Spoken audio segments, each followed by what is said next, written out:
Today we're going to talk about Bruges, Belgium. Belgium. Bruges, Belgium. So we pulled into the port of Zeebrugge. That's the area where the port is.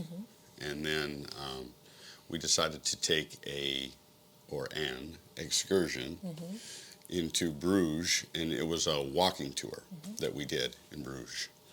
And wow, beautiful place. Definitely not totally what I expected. With the double canals around the city. And just And the cobblestone beauty of the streets. city, right? Yeah. It was not bombed during World War II, so they didn't rebuild it necessarily. I'm sure they've restored it here or there, but I believe it's got its original look for the most part. And so sometimes you never know when you're in Europe if they've been rebuilt or what, but Bruges was nice. Yeah, because it wasn't bombed, it has the original street structure and original churches and that village square, the town square area. And the architecture is so similar to what we saw in the Netherlands, right? With those tall, narrow buildings with kind of the arched fronts. But I believe you were saying that the Netherlands and Belgium had a connection Historically. Yeah, the lowlands. and we saw a lot of Dutch language there in Bruges. Yeah. That's their primary language, right? Is Dutch. That was interesting. And then we saw stores with Dutch pastries and cookies and things like that. Definitely the marzipan and all of that. Yeah. And then the things that were unique to Belgium, that people were so excited about the chocolate and the beer and the Belgian waffles. the waffles. Oh my gosh, actually those were amazing. Holy cow, we went to this waffle place. That is the most amazing waffle I've ever had. I have never had anything like that. And when he was making it, was like almost like dough that he put on the waffle iron. And it was wow. That was super special. That's probably what I would remember the most, is how amazing that waffle was. And I think what I'll remember is the historical, the canals, and seeing the little shops with the Belgian lace. Yeah. The lace was beautiful, so beautiful.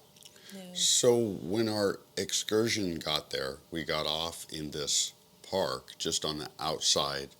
At the first canal. At the first canal, just on the outside of the old town of Bruges. And first impressions were, this is an amazing park that we would like to live by and run in and bike in. And it was very nice. It was large enough with the pathways that were wide enough, lots of bicycle traffic and pedestrian traffic, and well organized. Yeah, it was beautiful. And the pathways in the park were like stone. like almost cobblestone, but not quite, but just stone, and it was nice. And it just got more amazing from there as we went into the city. And one of the striking things for me is all of the stone bridges over the canals. Those stone bridges were nice, beautiful. Yeah. And so first thing, he kind of took us through a tour of the city on our way to the boat, because we took a half an hour ride in the canals as the tour guide discussed the different things. Not our tour guide, the boat tour guide, actually discussed the different things. Now, it was kind of funny. He was pretty smart because he had the recording as he went through, and then he would just point. He didn't really talk, but it was a great way to do it, and very effective. A tour of the canals. Yeah, it's beautiful, going From under a those boat bridges. perspective, And I mean, they're right there. You could reach up, and the one you almost kind of had to duck a little bit to go under. Nice. What a great way to see the town. Great way to see the town. Then after the boat tour, we got off, and he took us around a little bit more, and then gave us a little bit of time on our own to go explore the streets and get lunch. And so one of the other things that they're famous for are what we call French fries. Pommes frites, which are what we would call French fries, like almost steak fries. They're thicker, bigger, and they were very adamant that they're not called French fries because the French didn't invent them; they invented them, and so they're pommes frites. They're not French fries, but those were good. That was the first thing we did, was try those. We just wanted to try all of this food that they were famous for: the chocolate, the waffles, and the fries. Even though maybe it wasn't the best lunch for nutrition purposes, but that's why we're there, or one of the reasons why we're there, is to engage in the culture and see what it's all about. So that was nice. And just walking through the streets, again, typically European, tall buildings, streets that go through these towering buildings, and beautiful, the shops with the awnings and reaching out into the street, and signs and stuff, and just European fashion, stone, everything. And it was nice. When we were in the square where he dropped us off to go do our own walking around, there was a choir that was singing. That was such a treat, wasn't it? By the main statue. Yeah, there was a boys' choir, young men, singing, and that was just lovely. Yeah. What a surprise. Yeah. What a surprise. They sang the song that we hear all over the world by Country Boy, right? By, what's his name, the singer that died in the plane crash? John Denver, thank you. So they were singing, that's one of the songs that they sang. Country Roads, right? Country Roads. That's one of the songs that they sang. And we've been hearing that all over the world, that song. That song seems to be popular. But they were very talented. And it was a real treat, wasn't it? Yeah, so they sang several songs. So they were basically serenading us while we were eating the pommes frites. And so that was nice in the background.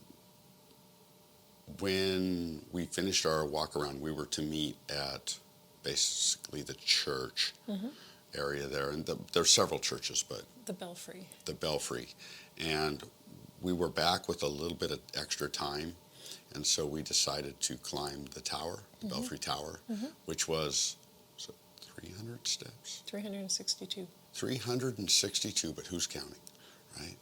And I believe that's the tallest. Yeah, in the city. That whole area, actually.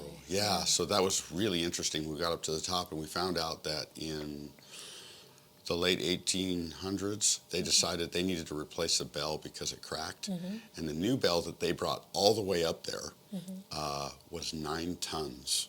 And so I'm still trying to calculate in my head how they got that up there. And I might know, but I think. And when they automated that bell system, they brought that rolling drum. Yes. And that was also 9 tons. So they can change the tune every 2 years. Every 2 years. They just replace the little plugs on that rolling drum. They move them around. It's amazing. amazing. And then right next to that was the clock mechanism, which was impressive as well. There's a clock on all four sides, but they're all connected. There's these rods with gears, and they're all connected to the same mechanism, and so they all keep the same time. And that was impressive as well. Fascinating. Yeah. Fascinating. And it's all connected to the bells ringing and that's been in place since 17 whatever, right? yeah. Amazing. Amazing. Yeah. So very nice. It's quite the view, wasn't it? Just you could see Yeah, quite a the ways. first ring of canals and the second ring of canals, all the way out to, amazing. Yeah, very Amsterdamish in that fashion. Canals Very flat. and the look of yeah. the buildings and flat and wow. And the people were so nice and accommodating there, and they seemed to not that they should, but they seem to pretty much all speak English as well as some other languages. That people in Europe speak many languages typically, and they were no exception. And their English was the best we've probably seen as far as tour guides and just talking to the local people and things like that. Very good. Very well spoken for English. So I was surprised about that.